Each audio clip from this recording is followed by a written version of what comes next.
All right. No running, guys. Yeah, and please Hi, be as Adam. respectful as possible to each other. Thank you, guys. Is this working? Is this on? Hello. Okay, we should be good to start. We can start right now. Hi, guys. Was one inspired by Bill Cipher, perchance? Oh yeah, absolutely. I thought so. I saw every part about it. I didn't know who Bill Cipher was when I started voicing one, but after doing a little bit, my friend was like, you should check out this character. It's kind of similar to you. So then I started drawing inspiration. Oh, all right, Like, yeah. I was gonna say, have you seen Cuphead? Like I have, the yeah. in Cuphead? Yeah, it's a great That game. as well. It is a great game. Inspiration, yeah. Thank you so much. Yeah, thank you. And, Nice to meet you. Hello. I was wondering, like, if Bot and Bo would be actually besties. Ooh, well, that dynamic is definitely something we are going to see in this season, so don't you worry. Oh, snap. You know, there's a lot to set up in this episode with, you know, the quote-unquote the game, you know, and everything there, but there will be a lot of characters not in the game that will be present throughout the show. So, yeah, get ready for that. All right. Thank you. And yeah. So I have a question. I was wondering how much Michael and Carrie do for Teapot now that Sam is doing most of the writing. Well, just in a recent episode, I drew a background for Teapot 18. It's a very green-looking background, and I am just glad to be a part of it. All right. And I think also for the big storylines, like the overarching themes, we do talk about those.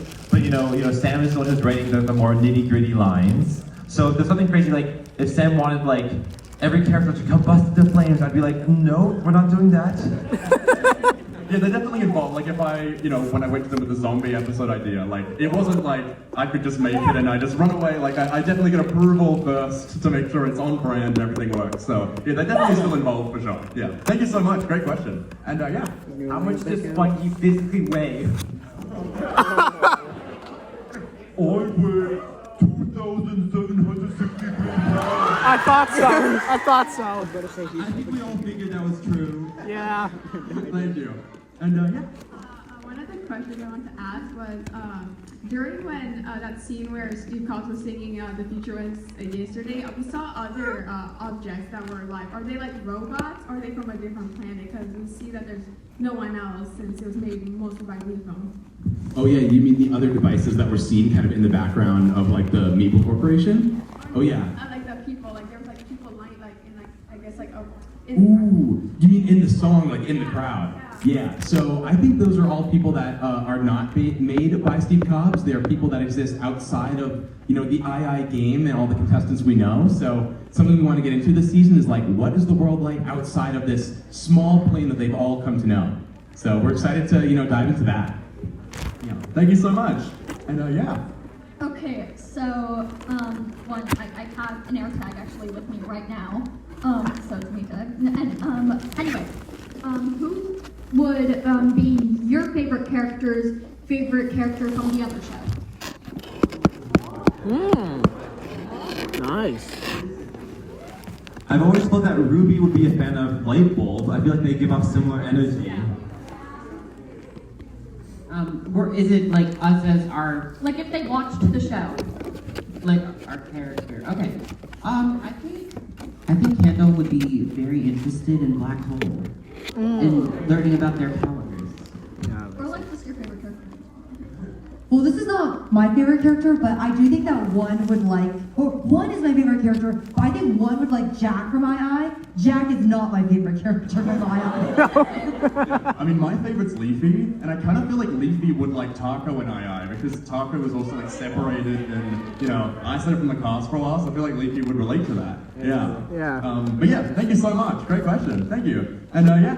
Hi, will there be more OJ and paper moments, like kissing probably? Oh my god. All I'll say is there will, absolutely be more OJ and Paper moments in the season. Great answers. They're gonna be kissing. There will be more, yeah. Thank you. I just want to know, as of Teapot 19, is 4 gonna be okay? Oh no. Sam, you better not kill him. He's somewhere, and there's a hint as to where he is in Teapot 19, but Oh, we're gonna you know, rewatch Teapot no one's 19. found it yet. So you know, but it is in the episode. We gotta rewatch is it Teapot in 19. Q&A? Maybe not right now, but in the end of the day, I'm sure it will. yeah. Stay tuned. Thank you. And yeah. Hi, so when Leafy teleports to Yo-Yo Land, she says, "Blue skidoo, you can't do." And that's exactly what Steve from Blue's Clues says. Does that mean that Blue's Clues is like a canon thing in the Bfdi universe? Oh god. I think there's a lot of coincidences with the outside world, like, you know, Homestar Runner, that was a big influence to me, but I don't know if they knew about it. You know, I feel like there's a lot of overlap, but sadly, I think Leafy believes she came up with it on her own. So, Thank you. So she believes it, but does she actually? Thank you. And yeah. Hello. Fantastic episode. Loved it. Fantastic episode. Sorry. For the creators, how do you separate your work and your personal life? Like, what are your own tips on the work-life balance and being able to handle the pressure of and the demand for new episodes or new content? That is a really good question, and I think it's something we haven't been asked at all. LSC this isn't whole time, patient. so thank you.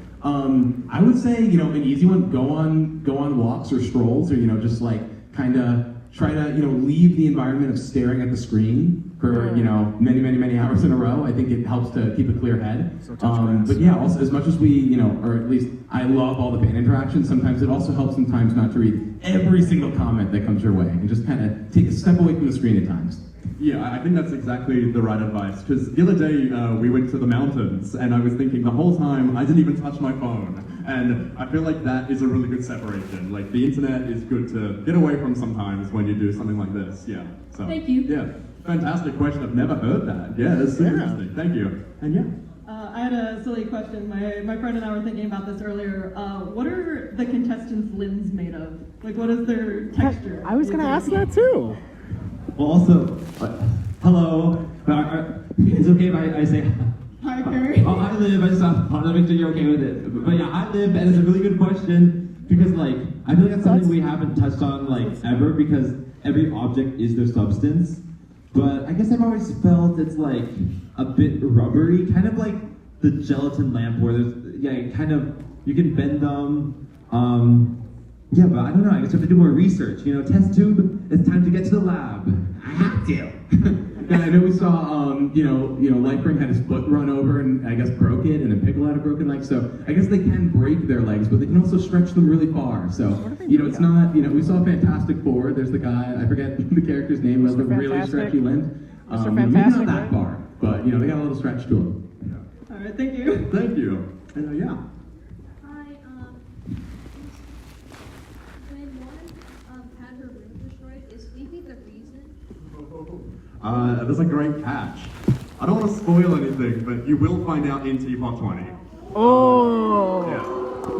So, We're stay tuned. impatient, but thank Sam. you. Yeah. I've been wondering, will we ever learn about the outside world beyond the island of name and insanity? Like, do we get to know more countries or people?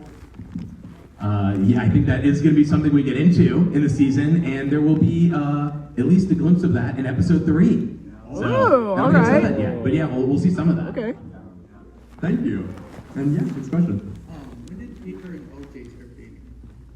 Ooh, good point. Well, I know Oh. people have asked too, like, what the decision was to have them, like, quote unquote, become canon in the show. And for us, it was important in the finale when they all kind of learned about the truth of, oh, they were all created for this specific purpose. We thought it would be, you know, really powerful to see two characters kind of like develop a relationship beyond what they were created to be. And so that's why we really wanted to make it clear in the finale. But when exactly, I think, you know, maybe that stressful moment made them, you know, come clean about their feelings towards each other, and maybe in between episode 18 of season 2 and episode 1 of season 4.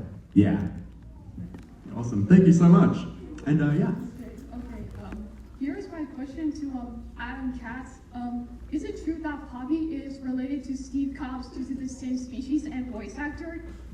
Ooh, yeah, well, we'll give a shout out to Joshua because he is an amazing actor. As you can see, he does Steve Cobb's Poppy and Goo as well, which Wait, I think what? not a lot of people caught. Really, No, I really didn't. No, I talented didn't. actor. Are they related? I feel like, you know, we'll have to see in the future episodes, but it's going to be definitely something we very much delve into. But thank you. Yeah, thank you. Can you? I think was the first few Bfdi episodes be remade like an Inmate Sandy did?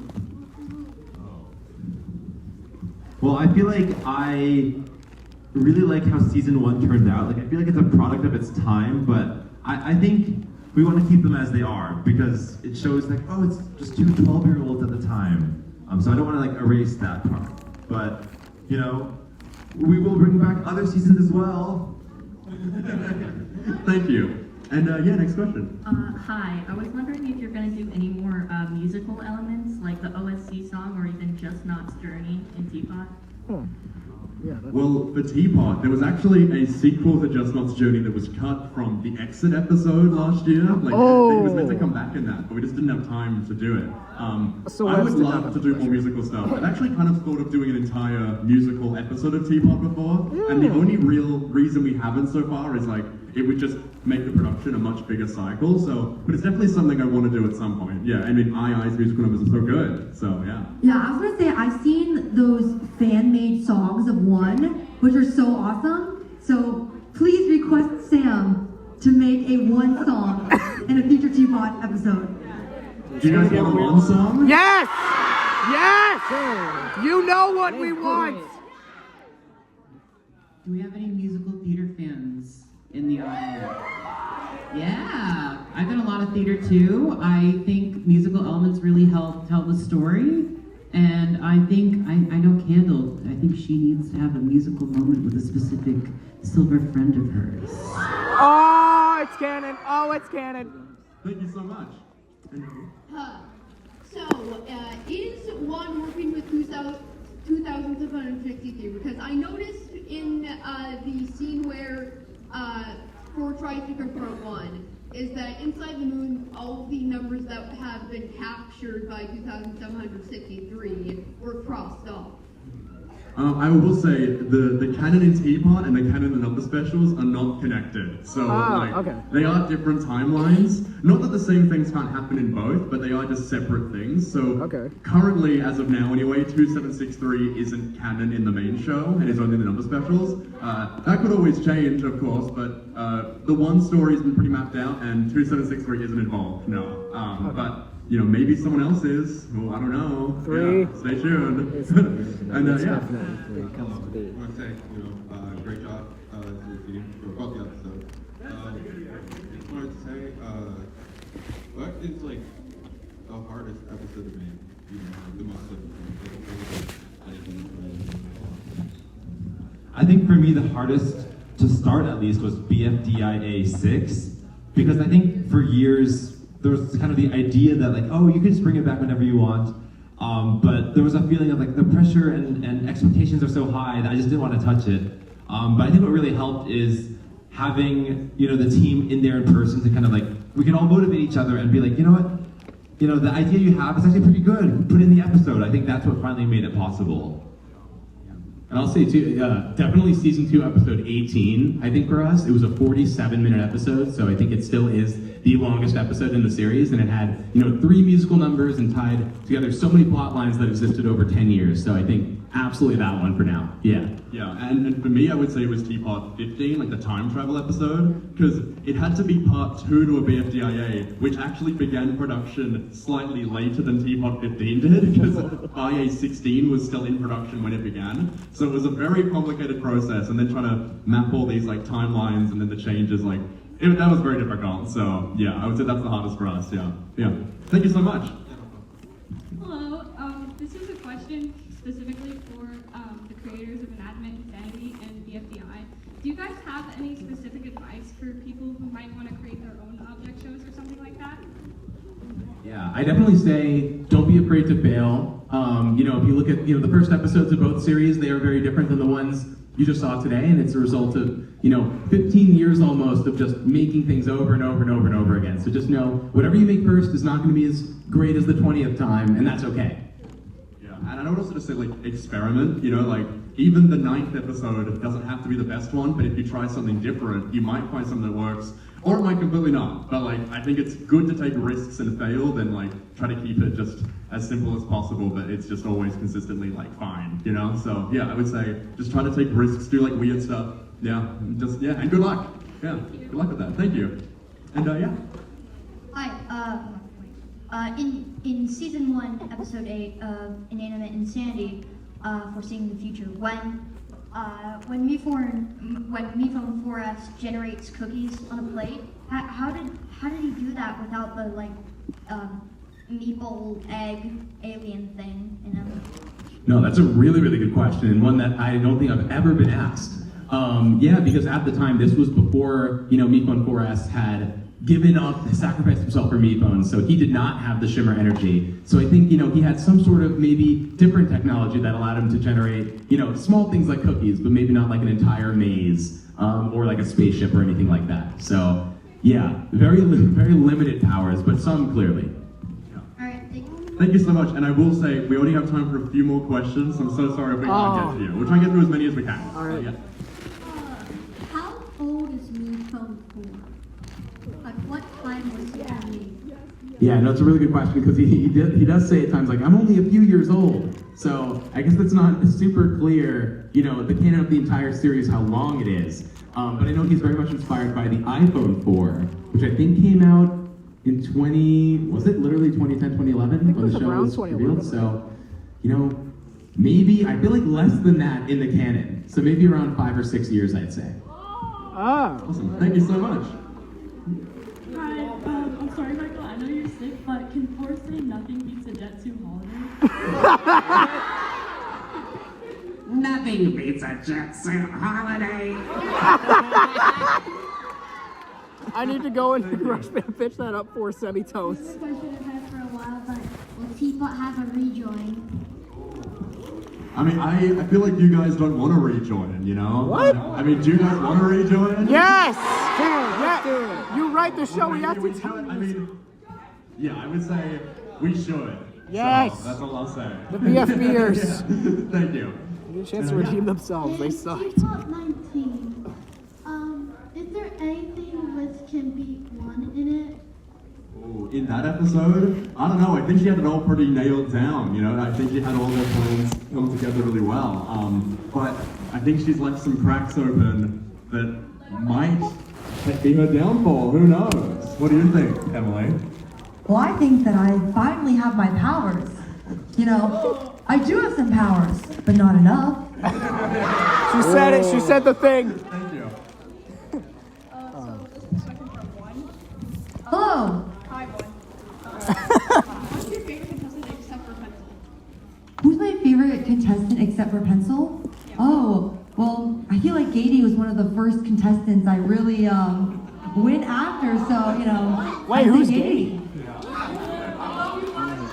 Thank you. You erased her from existence. Okay, so this is a question for the Inanimate Insanity crew. So for II2, III, II4, when you guys were writing the episodes, did you guys decide like, okay, the elimination ceremony is going to have this contestant get out? Or was it pre-planned before the show started, like, okay, this is going to be the elimination order for each character? Yeah, it definitely depends on the season, because I know in season 2 at the beginning we had the viewer voting, and at a certain point kind of like changed it. Season 3, we did have like a pre-established elimination order that we wanted to follow pretty much since the beginning, but we had the viewer voting element to save someone, which definitely threw a wrench into things. Like there was the episode that Yin Yang was like voted out, but he was saved from the viewer voting. So there were some things like that. But yeah, otherwise, for the most part with the show now, we have a pre-established order, and certain characters we want to, explore a little bit more of in the context of the game. And so yeah, thank you so much. Thank you. And yeah. This is a very unimportant question, but it has been eating at me. Have any of you grown up on the TV show Fetch with Ruff Ruffman? What? Fetch with Ruff Ruffman. Oh, I don't think so. I've heard of it. Is it a Canadian show? It's an edutainment show that kind of reminds me a lot of Inanimate Insanity, but that's why I wanted to ask. I've heard of it. I think it's a little after my time, sadly. Well, it sounds like something we all got to check out after this is over. But yeah, I can't say there was a direct inspiration. Yeah, we'll look it up. Yeah, thank you so much. And yeah. I came last year and I ask this question. I'm happy to come back. My new question is, as a creator of an opera show, how do you guys make your plushies? Where do you go to make plushies? We buy them from Yellowface's warehouse. It's a lot harder now without me. Like we used to generate them all. But yeah, no. It usually starts with a design essentially of like the 3D turnaround of the character, and then many prototypes, many of which do not look quite as good as the final version. And then after probably a few months of iterations, we have the final prototype. Then we hit the mass produce button. But I'm making it sound a lot more simple than it is. There are a lot of moving parts and a lot of talent behind these toys. But yeah, do you guys like the plushies?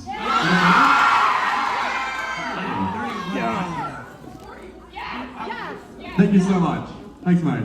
We only have time for a few more, so I'm so sorry if we can't get to you. Next one here. Hi.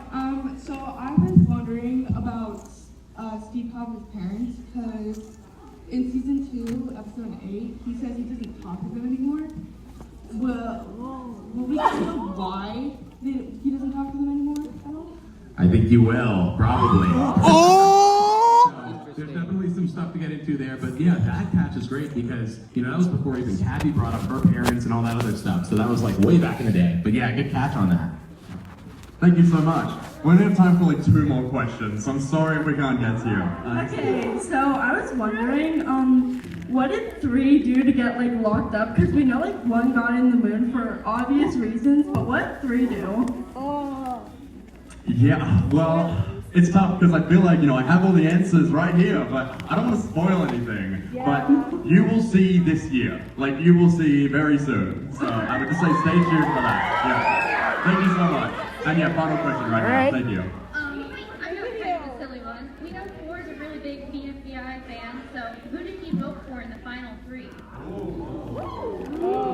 Okay. Well, I feel like because he's such a super fan, he probably agreed with the consensus that Fiery should win. I imagine that's who Thor would have picked, but I don't know, do you think? I replay it in my head over and over again, and I agree, Fiery deserved to win. Yeah! Thank you so much.